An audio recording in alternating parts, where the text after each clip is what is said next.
Mahirap sabihin kung ano ang pakiramdam ng umuwi ka pagkatapos ng 11 taon ng pagiging OFW. Hindi ko na nga mamukhaan ang lugar na to. Pero may mga bagay na sadyang hindi nagbabago.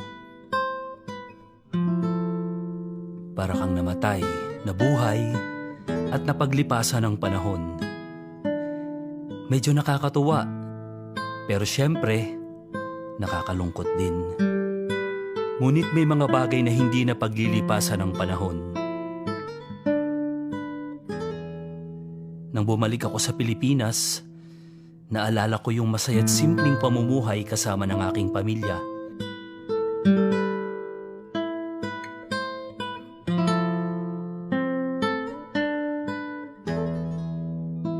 Ngunit nung hindi ako namukha ni inay, mas masakit pa yun kesa sa 11 taon sa abroad. Alam mo kasi, nagka-Alzheimer si nanay nung nakarang taon.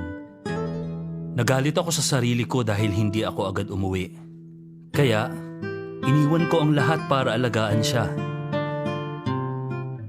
Dahil para sa akin, ang pinakamatamis na alaala ay yung pag-aalaga niya sa akin noon.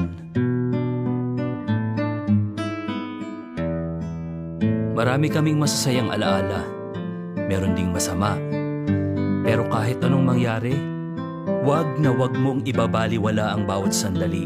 Dahil hindi mo masasabi kung gaano katagal pa ang panahon na kayo'y magsasama.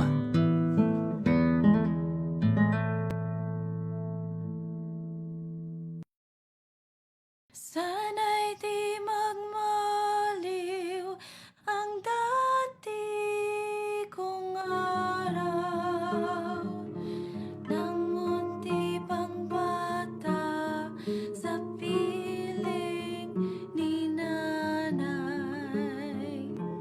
Nais kong maulit ang awit ni inang mahal.